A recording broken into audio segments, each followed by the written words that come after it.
Donc aujourd'hui, on se retrouve pour parler d'interculturalité, mais pas uniquement d'interculturalité. On va aborder le sujet de comment créer ou comment faire créer par ses élèves un jeu ou une activité ludique interculturelle. Donc ici, ce que je te propose, c'est de t'emmener avec moi dans tout ce parcours, ce processus que j'ai réalisé moi-même avec mes élèves.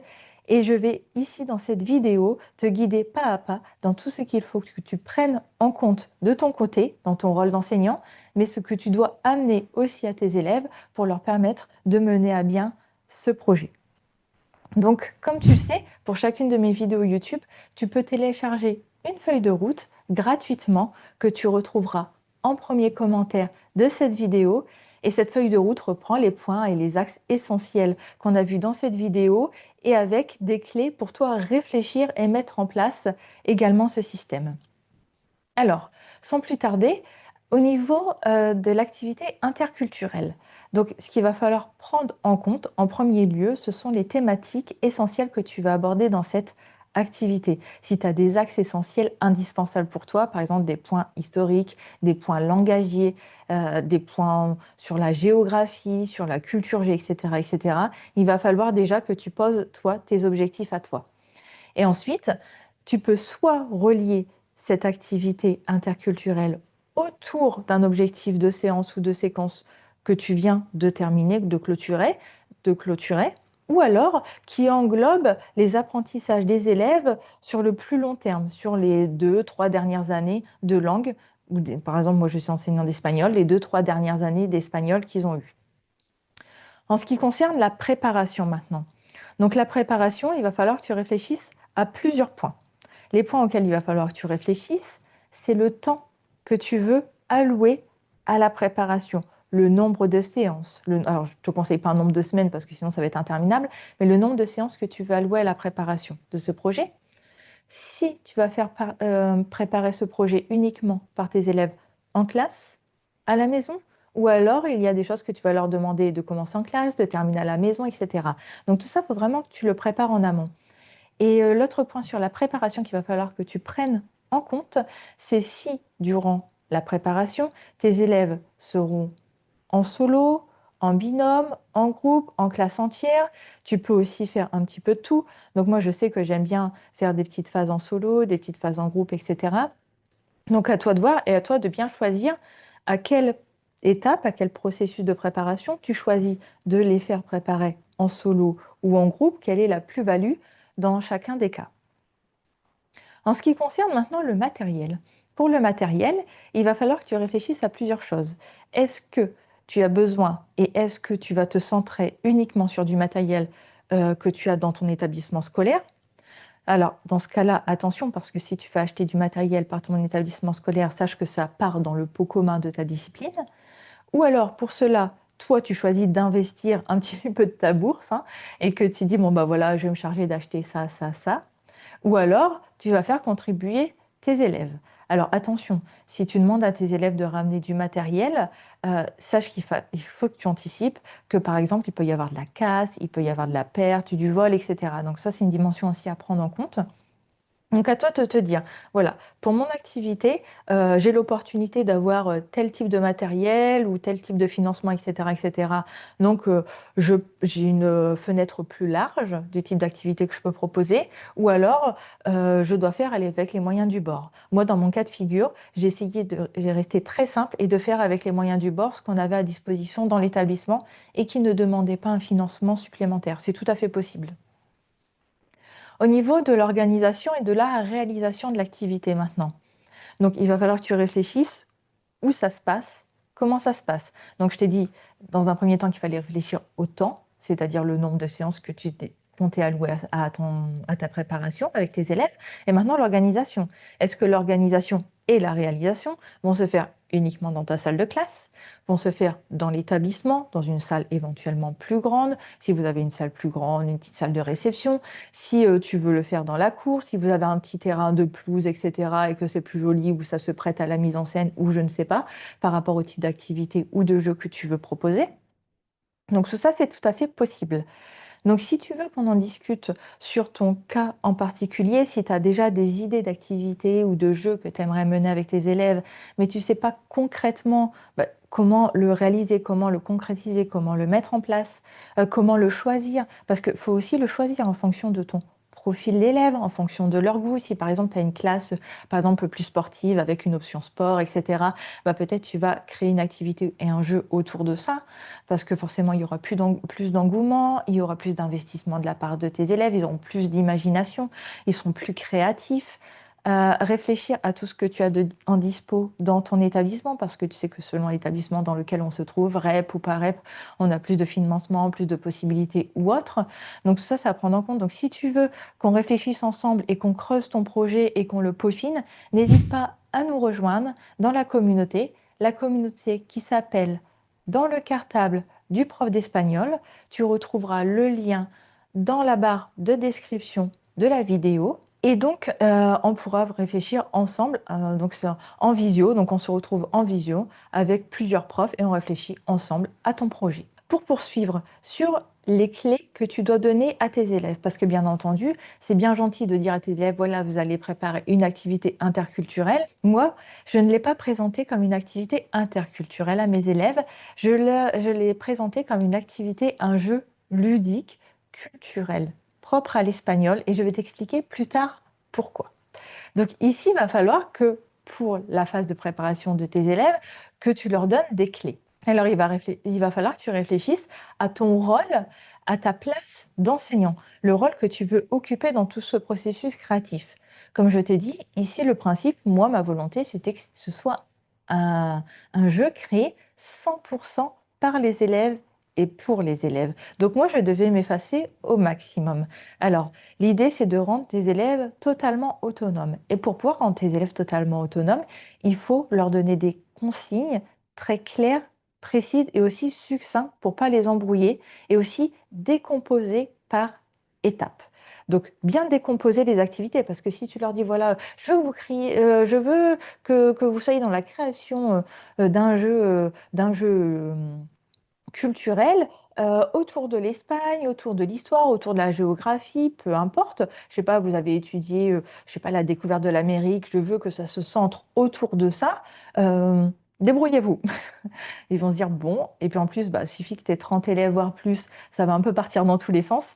Donc il faut que tu aies des étapes bien claires et bien précises. Donc je te conseille déjà toi-même de décomposer tout le processus de préparation. Il y a une autre question qui se pose aussi dans tout ce processus de création. Est-ce que tu vas leur fournir des supports ou tu ne vas pas leur fournir de supports? Moi, je sais que quand j'ai fait le processus de création avec mes élèves, je leur ai tellement décomposé qu'ils n'avaient pas besoin d'avoir une fiche sous les yeux. Parce que si j'avais tellement en décomposant tellement, pardon, tu te retrouves vite avec, j'ai une bêtise, mais une trentaine de consignes. Au final, ce ne sont pas des grosses consignes, mais comme ce sont des consignes précises, t'imagines, on se retrouve avec une feuille A4 de 30 consignes, tu vas les noyer tes élèves. Pour moi, c'était plus simple de leur dire, bon, voilà, pendant les 10 prochaines minutes, on va faire ci. Les 10 prochaines minutes arrivent, on a fait ci, ça, on passe à un regroupement d'idées. Les 10 prochaines minutes, je leur dis, voilà, pendant les 10 prochaines minutes, on va se consacrer à ça. Et après, on le réalise. Les 10 minutes suivantes, on va faire ci, ça.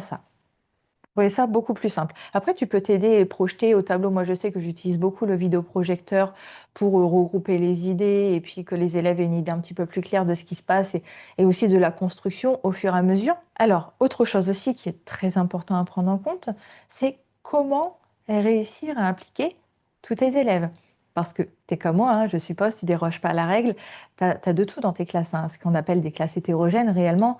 Donc, tu vas avoir des élèves, par exemple, qui sont très à l'aise à l'oral, d'autres qui sont plus discrets, mais qui ont des très bons résultats. Tu as des élèves qui travaillent beaucoup, mais qui sont en difficulté. Tu as des élèves décrocheurs, tu as des élèves qui s'en fichent, tu as des élèves qui sont difficiles au niveau de leur comportement et qui sont contre le système, contre les cours, contre machin. Et pour autant, il va falloir que tu impliques tout le monde. Parce que si ces élèves-là, tu les laisses de côté, non seulement ils peuvent du coup te ruiner l'activité, mais aussi c'est pas le but. Et en fait, avec les activités comme ça ludiques, moi ce que j'ai remarqué, c'est que tu arrives aussi parfois, c'est un moment clé où tu arrives à raccrocher ces élèves-là, tu arrives à les remettre un petit peu dans le goût de découvrir, dans le goût de la matière, etc. Alors je te dis pas que ce seront les premiers de la classe dans 2 semaines, mais ils pourront y trouver un petit intérêt. Et l'effet en plus de partager ce moment-là avec leurs copains, leurs camarades, et cetera, ils veulent en général, ils se disent: «Bah, voilà, mes copains vont s'amuser», ils veulent pas se retrouver exclus ou se dire: «Bah, voilà, le projet va durer tant de séances, moi pendant tant de temps, je vais être sur le côté alors que les autres vont s'éclater». Alors, souvent, c'est un petit moment privilégié avec ce genre d'élèves. Donc du coup, il va falloir que tu réfléchisses, chaque profil d'élève, comment tu peux les intégrer. Parce que tu ne peux pas demander la même chose à des élèves qui sont décrocheurs ou en difficulté qu'à des élèves qui sont très réactifs, qui ont eu des super résultats pendant et des semaines, tu vois.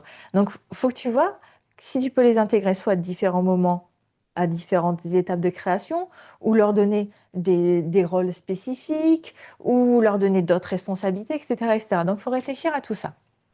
Donc autant dans la création de l'activité, mais autant dans la réalisation de l'activité le jour où vous allez mettre en place le jeu ou le jour où vous allez pratiquer le jeu en classe.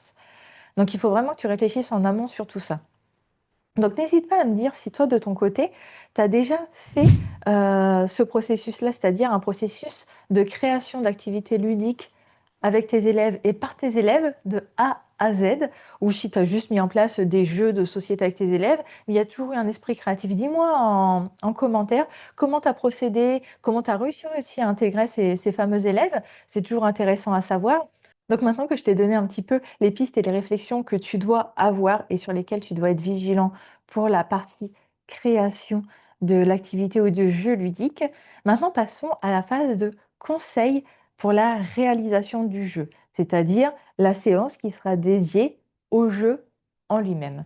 Donc si tu veux rentrer avec moi en immersion dans les coulisses de la réalisation du jeu que j'ai créé avec mes élèves, ou plutôt que mes élèves ont créé, finalement, parce que c'est eux qui l'ont créé, j'ai créé un pack de ressources.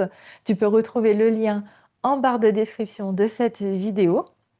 Et dans ce pack de ressources, tu retrouves plusieurs choses. Déjà, il y a un e-book avec toutes mes réflexions et mes cas concrets et les exemples. Donc, tu sais, toutes ces situations ou toutes ces choses qu'il faut prendre en compte que je t'ai évoquées dans la vidéo plus haut. Eh bien, je t'en parle dans cette ressource et je t'explique avec des cas concrets, des exemples, comment moi j'ai fait et ce qu'on a fait en classe avec les élèves. Donc, je te donne toutes les étapes que j'ai données à mes élèves. Donc, ces étapes-là, elles peuvent être réalisables quelle que soit l'activité ou le jeu ludique que tu souhaites mettre en place. Ensuite, je te donne aussi le jeu que l'on a créé, donc le jeu clé en main avec toutes les ressources, toutes les composantes. Donc si tu souhaites juste l'imprimer, tu n'as plus qu'à l'imprimer, tu as tous les documents. Mais après, je te donne aussi une version modifiable et personnifiable si tu veux modifier certaines ressources ou certaines informations et l'adapter à tes élèves. Et tu as une partie vidéo aussi, ou un accompagnement vidéo où je t'explique très concrètement ce qui s'est passé en classe, etc., etc. Mais tout ça, tu l'as dans le lien, dans la ressource. Donc, je laisserai cliquer sur le lien et comme ça, tu verras les détails de tout ce qui se retrouve dans ce pack de ressources. Pour les conseils que j'ai à te donner sur la réalisation, donc comme je te dis, la séance effective du jeu. Donc, je te disais plus haut que c'était donc un jeu interculturel que j'avais présenté comme un jeu culturel pour mes élèves. Donc moi, je l'ai fait avec ma collègue d'allemand. Donc il a fallu qu'avant, pardon, je discute forcément avec cette collègue d'allemand. Je lui ai soumis mon projet, si elle était intéressée, pas intéressée. Donc il a fallu qu'on communique bien sur les rôles de chacune, qui faisait quoi, pour ne pas s'y perdre. Et aussi, nous, on voulait absolument garder le secret pour pas que nos élèves soient au courant et leur faire la surprise le jour J. Donc, il a fallu mettre tout un processus en place pour faire en sorte que, parce que tu sais, les élèves discutent entre eux. Bon, en général, ils discutent rarement de ce qui se passe en cours, mais on ne sait jamais dans le doute. Donc, on a essayé de faire en sorte qu'il n'ait pas la puce à l'oreille de se dire: ah bah nous, on a fait ça en classe, ah bah non, on a fait ça, bah, c'est bizarre, est-ce qu'il n'y aurait pas quelque chose qui se trame? Je t'explique aussi tout ça dans la ressource, comment on a procédé. Il y a tout ça à penser. Comment faire en sorte donc de garder le secret, comme je t'ai dit? Comment préparer l'accueil des élèves? Il n'y aura pas seulement ta classe dans la. Alors si tu l'organises dans ta salle de classe, du coup, je te dis l'espace est restreint. Donc, comment faire en sorte d'accueillir une deuxième classe dans ta salle de classe? Donc aussi bien choisir ta collègue ou ton collègue quelqu'un avec qui tu t'entends bien, où la discussion est fluide, la communication se fait très rapidement et voilà, la personne est très réactive, hein, parce que comme je te dis, la préparation de l'activité ne va pas se dérouler sur un temps infini non plus. Ensuite, au niveau de la préparation de la salle, parce que bien évidemment, le jour J, il va falloir que ta salle soit prête. Tu vas pas accueillir tes élèves et dire: «Oh là là, faut que je prépare le matériel et puis oh là là, ma collègue va arriver avec sa classe», bref. Donc il faut que tu arrives bien évidemment en avance. Donc que tu choisisses, tu te délimites un espace réservé à la préparation du matériel et aussi que tu aies préparé ta salle de classe. Parce que selon le jeu que tu vas créer et que tu vas mettre en place avec tes élèves, la disposition de la salle aura toute son importance. Par exemple, si c'est un jeu de relais, bah forcément, il va falloir faire comme une piste. Si, par exemple, c'est des jeux de groupe, par exemple en îlot, si ce sont des équipes qui s'affrontent, enfin bref, tous ces paramètres-là sont à prendre en compte. Et comme je te dis, si tu veux qu'on en discute dans la communauté, on peut en discuter parce que chaque jeu est différent et une distribution des tables, de la classe et du matériel sera différente aussi. Donc ça, à bien prendre en compte. Donc ça, c'est pareil, dans ma ressource, je t'explique moi ce que j'ai choisi de mettre en place comme disposition de ma salle de classe et pourquoi je l'ai fait. Ensuite, il y a l'accueil de l'autre classe. Donc ça, c'est pareil, c'est très important parce que tes élèves, alors, faut pas oublier que les élèves, ben, c'est des ados avant tout et ils sont dans t'en as certains, c'est la commedia dell'arte, c'est-à-dire que tu leur annonces une nouvelle tout de suite, c'est l'effusion, etc. Faut canaliser leur énergie et il faut pas oublier, tu n'as qu'une seule heure de cours. Enfin, moi, je l'ai fait sur une seule heure de cours, la réalisation du jeu. Parce que tu vas pas tout le temps convoquer ta collègue pour la faire sur 3 séances. Enfin, c'est ingérable sinon. Donc, il faut que ce soit sur une séance de cours. Alors du coup, comment tu vas procéder pour l'accueil de tes élèves à toi, mais aussi l'accueil de l'autre classe. Ok? Parce que quand les élèves vont arriver en classe, forcément, tu vas faire l'appel, tout ça, tout ça. Et puis après, ils vont se demander qu'est-ce qui se passe, qu'est-ce qu'on attend. Donc, il va falloir leur annoncer qu'ils gardent leur calme, etc., etc. Et même autre chose que je rajouterais, c'est que quand tu fais rentrer tes élèves en classe, le jour J, tu ne les fais pas rentrer en classe comme d'habitude, parce que bien sûr, tu auras retravaillé ton plan de classe. Et eux, c'est pareil, s'ils jouent en équipe, etc., etc., il faudra penser à tout ça. Donc moi, je te conseille de faire en sorte, et ça, je t'en parle aussi dans la ressource, comment faire en sorte que tes élèves soient déjà prêts quand ils rentrent en classe, prêts à jouer au jeu pour pas qu'il n'y ait de déplacement pendant l'heure, parce que je te dis, vous serez deux classes. Donc bien penser à tout ça. Comme je te l'ai dit, moi, ma priorité, comme tu l'auras vu peut-être dans d'autres vidéos, c'est rendre mes élèves autonomes. Je veux les rendre autonomes le plus possible. Donc comment les rendre autonomes? Par des consignes claires et concises, comme je t'ai dit précédemment, mais aussi en anticipant. Et l'adulte, par définition, un adulte responsable, c'est un adulte qui anticipe certaines problématiques, certaines situations, etc. Et donc, c'est ce que je veux inculquer aussi à mes élèves, d'être dans l'anticipation. Et donc, moi, je leur ai dit, écoutez, pour cette activité-là, comme pour la phase de préparation, la phase de réalisation, moi, je n'interviendrai que très peu, voire pas du tout. L'idée, c'est que je n'intervienne pas du tout. Donc maintenant, on va voir comment faire pour gérer s'il y a une situation de crise, un conflit, un désaccord entre vous. Que vous puissiez le réaliser le gérer vous-même, sans cris, sans heurts, sans bagarre. Donc voilà, tout ça, c'est à préparer aussi en amont avec eux. Une des dernières choses à laquelle tu dois penser aussi, c'est bien de faire un jeu avec tes élèves, mais ça doit avoir un objectif. Alors comme je te disais, soit c'est corrélé avec ta séance, ta séquence qui vient de se dérouler, ou alors un projet sur l'année scolaire que tu avais. Mais il faut aussi que tu penses que, enfin, ce qui à mon sens est intéressant, c'est que ta séance de cours, forcément, il y aura cette première phase d'accueil de tes élèves, d'accueil de l'autre classe, d'explication des consignes, etc., de comment va se dérouler l'activité. Donc ça, c'est une phase de quelques minutes, bien entendu. Ensuite, tu as une grosse phase où tu vas les laisser en autonomie, gérer l'activité, le jeu, etc. Mais moi, je te conseille toujours de garder une dizaine de minutes à la fin du cours qui sont ce sont des minutes très importantes justement pour faire le point et discuter avec eux en fait de ce qu'ils ont appris. Alors ce qu'ils ont appris pas forcément au niveau culturel, aussi bien au niveau de la langue, aussi bien au niveau du partage entre les élèves, etc.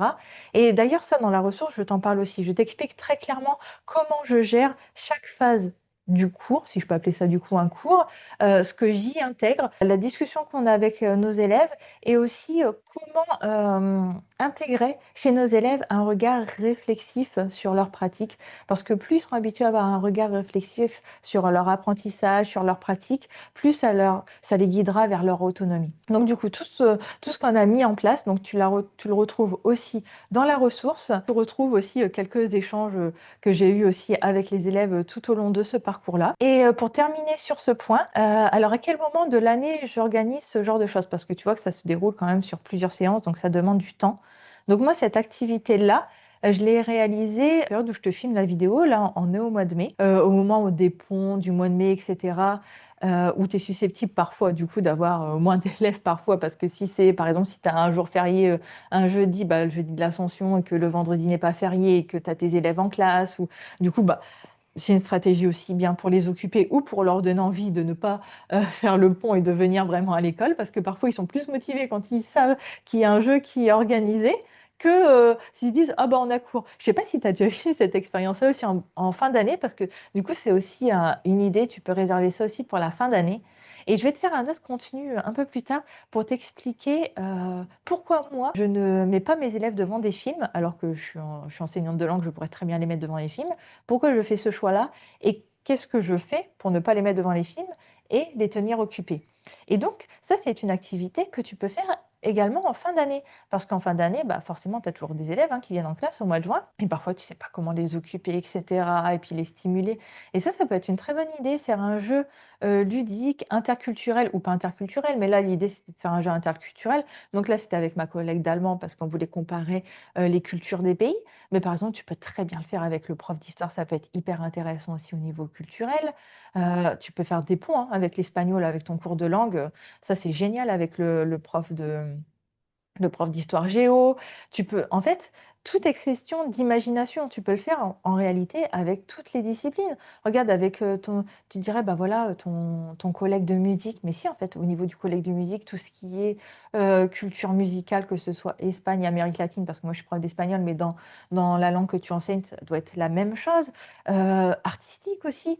Alors là, tu as un panel, mais incroyable en fait avec le prof d'art plat, donc pense à toutes ces choses-là et donc en fin d'année, c'est le moment idéal parce que du coup, comme en fin d'année, en général, tu as beaucoup de séances à occuper parce que, bah, il y en a parfois, tu as des établissements où, je ne sais pas si c'est ton cas, mais 3 semaines, voire 4 semaines parfois avant la fin de l'année, tu as déjà des élèves ah, qui désertent, pardon, tes cours, enfin qui désertent, le collège ou le lycée, tout simplement et du coup, bah, quand même, tirer un profit de ces heures de cours-là.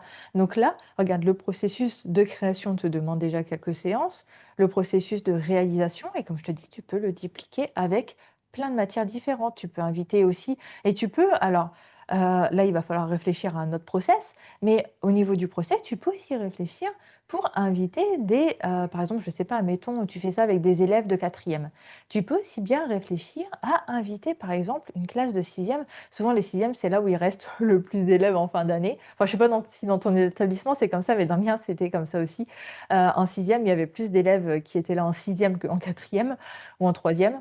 Mais par exemple, si tu organises ça avec ta classe de quatrième, eh ben, inviter une classe de sixième, déjà pour leur donner une sixième qui n'est pas bilingue, pour leur donner un avant-goût de ce qu'est, l'enseignement de l'espagnol et dire à tes élèves, voilà, comment on peut réfléchir à une activité qui soit accessible à, des, futurs élèves qui apprendraient, l'espagnol pour leur faire découvrir. Donc là, on pourrait plus passer par de l'illustration, l'image, des devinettes, des mémories, enfin bref, le panel est large. Donc n'hésite pas à me dire si toi justement tu as testé ça, ce twist un petit peu, pas forcément des élèves de même niveau, mais des élèves de niveaux différents. Il y a tellement de choses, à régler, tellement de choses intéressantes. Donc dis-moi en commentaire et n'hésite pas du coup à télécharger gratuitement ta feuille de route qui est en premier commentaire de cette vidéo et puis du coup aller, regarder ma ressource, mon pack de ressources. Le lien est en barre de description et la communauté si tu veux également nous rejoindre. Et moi je te dis à très bientôt dans une prochaine vidéo.